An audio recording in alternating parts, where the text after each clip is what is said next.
Hai guys.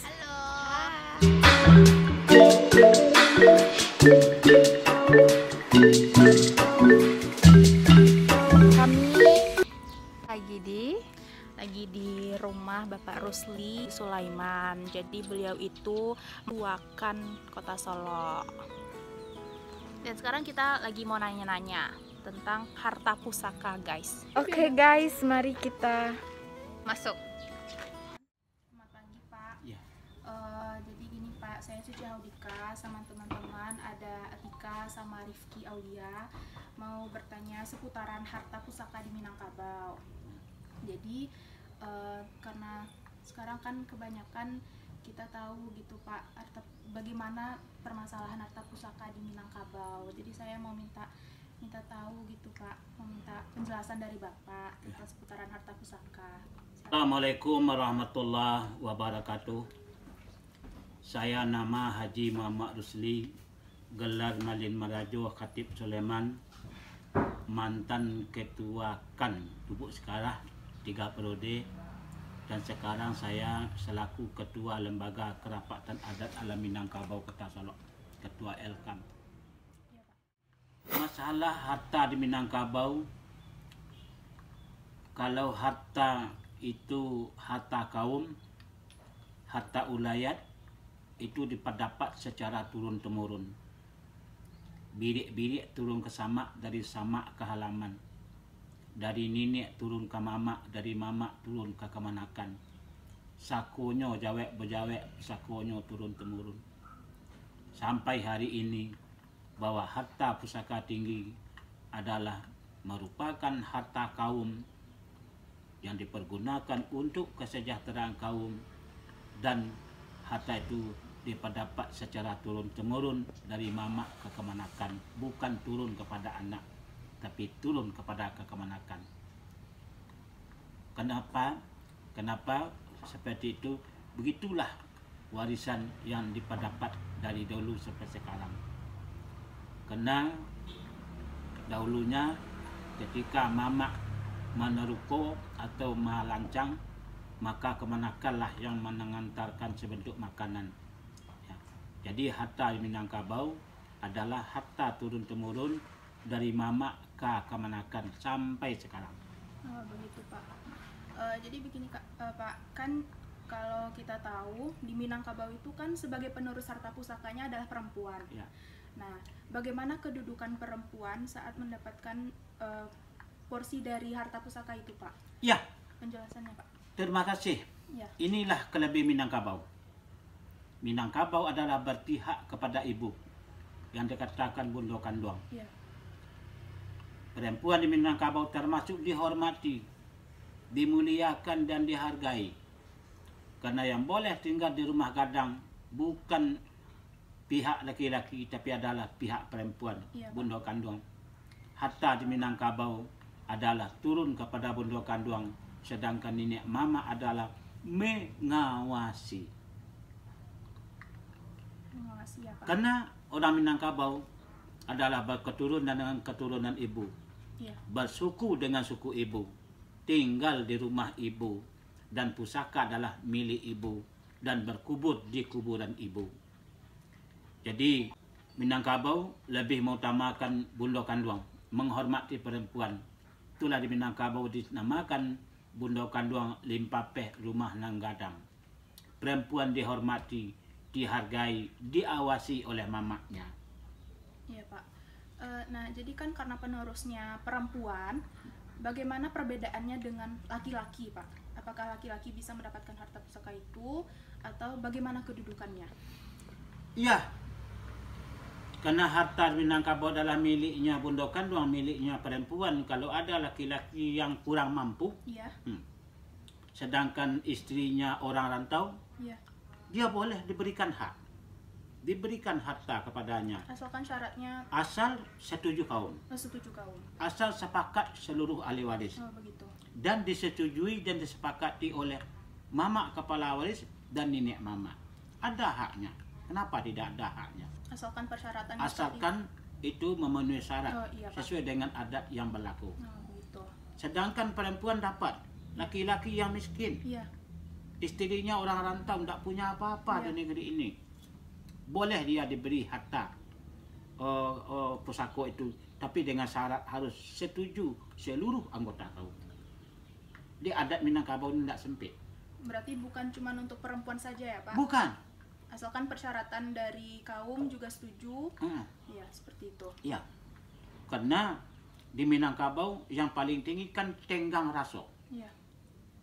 Harap tu banyak padusila dapat ada laki-laki yang miskin. Iya, iya.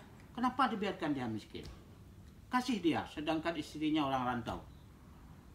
Tapi harus mendapat persetujuan daripada seluruh anggota kaum. Begitu Pak. Ya. Baik Pak. Jadi saya kan sudah tahu bagaimana perbedaan dari perempuan dan kedudukan laki-laki juga bisa mendapatkan itu asalkan ada persyaratan. Iya. Dan begini Pak, karena sudah dibagi rata seperti itu, apakah harta pusaka ini bisa dijual? Dan jika bisa, bagaimana kedudukannya di suku kaum? Harta Minangkabau yang dapat secara turun-temurun yang betulnya tidak boleh dipindahkan. Tidak boleh digadaikan. Tidak boleh dijual. Tidak boleh. Akan tetapi kalau itu akan terjadi harus memenuhi syarat-syarat yang tertentu. Yang pertama, rumah gadang ketirisan. Ya. Rumah adat milik bersama adalah punya bersama untuk dipergunakan untuk kepentingan bersama, untuk menerima baik jo buruk.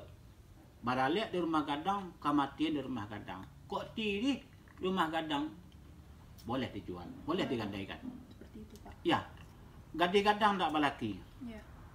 Maik terbujur di rumah. Kemudian membangkit batang terandam. Ya. Apa artinya membangkit batang terandam? Anggota kaum itu ada yang jenius, cerdas, Ya. tapi dia tidak mampu. Disekolahkannya tinggi-tinggi. Digadaikan harta untuk kepentingan biaya sekolahnya. Nanti kalau dia sudah menjadi orang yang berjabatan, kan apa? Ditebus nanti. Kemudian adalah membangkit batang terandam arang tercoreng di kaniang. Maksudnya kemenakan kita yang perempuan dilarikan oleh orang ke rantau orang, cari. Kemudian harta di Minangkabau boleh digadaikan, Boleh digadaikan. boleh diinfakkan, boleh disedekahkan, boleh diwakafkan, dan boleh diserahkan untuk kepentingan umum, dan boleh diberikan asal Asal. sepakat waris Ya. dan setahu mamak kepala kaum. Tak sempit.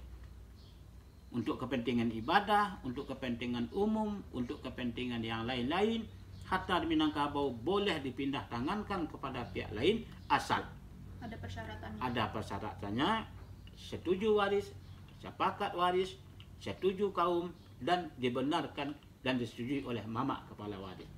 Minangkabau tidak sempit. Iya Pak. Harta adalah untuk kepentingan bersama.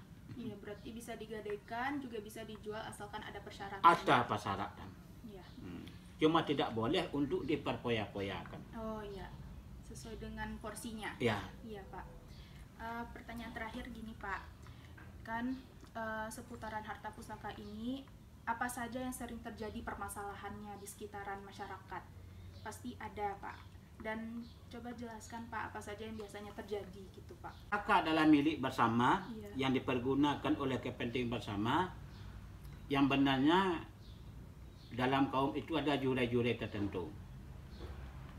Ada jure-jurenya. Harta jure-jure tertentu itu yang terpegang oleh masing-masing pihak itu dinamakan iduit bapadok ganggam bauntuak. Untuk si A pegang oleh si A, pelihara dengan baik-baik. Untuk si B pelihara dengan baik-baik. Untuk si C pelihara dengan baik-baik. Iya. Tetapi di antara mereka yang untuk dia sudah habis terjual, tergadai, maka berusaha lagi merebut untuk yang di keluarganya. Itu yang banyak terjadi. Iya, iya. Nanuntutnya lebih, nanuntut dan sana awak nak yo-yo. Iya, iya. Terjadilah pertengkaran, kadang-kadang berujung sampai ke pengadilan. Iya. Itu disebabkan keserakahan. Keserakahan akan menghilangkan kebenaran. Kejujuran akan dihilangkan oleh keserakahan. Dan untuk awak lebih, untuk dosana, ada jale awak nak yo-yo untuk dosana. Nah untuk awak ndak mau beragih, untuk sana awak nak iyo. Itu yang terjadi masalah. Sehingga terjadilah sengketa harta adat baik di kerapatan adat mau di pengadilan negeri. Karena tidak adil gitu ya. Karena apa namanya tuh? Yang pertama kesarakan, yang kedua nan banyak pun dapat indak namuh beragih. Iya, iya. Sedangkan hak yang lain ada. Nggak mau berbagi sama yang Nggak lain. mau berbagi sama yang lain. Harta milik bersama dikuasai oleh beberapa orang, yang lain tidak kebagian. Terjadilah pertengkaran. Jadi yang benarnya harta itu adalah untuk pemersatu. Iya. Cuma disebabkan ulah-ulah perbuatan oknum-oknum yang keserakahan tadi, maka dia tidak mau berbagi dengan keluarganya, terjadilah pertengkaran dan pertikaian sehingga berlanjut ke pihak hukum.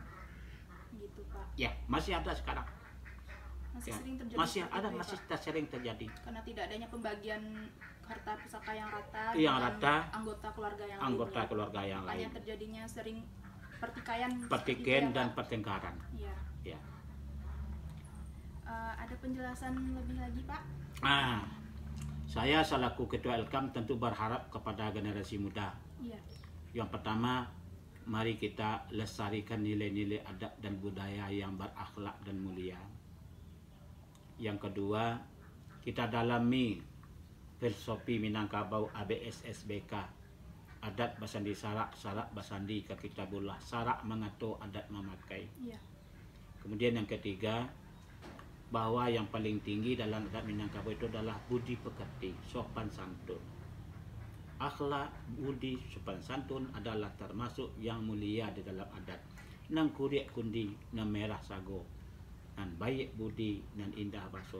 Saya menghimbau selaku Ketua Elkam, mari kita berpegang teguh kepada adat dan syarak yang menjadi filosofi di Minangkabau. Ya. Minangkabau adalah milik kita bersama, Iya. yang harus kita pelihara bersama. Adat istiadatnya harus kita lestarikan bersama supaya betul-betul adat basadi sarak, sarak basadi kitabullah itu betul-betul membumi di Minangkabau. Itu harapan saya kepada seluruh generasi muda. Kalau ada hal-hal yang belum kita ketahui, yang belum kita pelajari, toh mari kita belajar bersama mengenai adat. Iya, Pak. Makanya saya sama teman-teman yang lain mau bertanya soal harta pusaka ini dan terutama adat Minangkabau juga sama Bapak. Ya. Terima kasih banyak penjelasannya. Semoga yang menonton nantinya bisa juga sama-sama belajar bersama Ya. kita ya, Pak. Mari kita pelajari adat Iya. kita, milik kita bersama, yang harus kita pelihara dan harus kita amankan bersama dan harus kita lestarikan bersama. Gali filosofi ABS-SBK. Terima kasih. Assalamualaikum warahmatullahi wabarakatuh.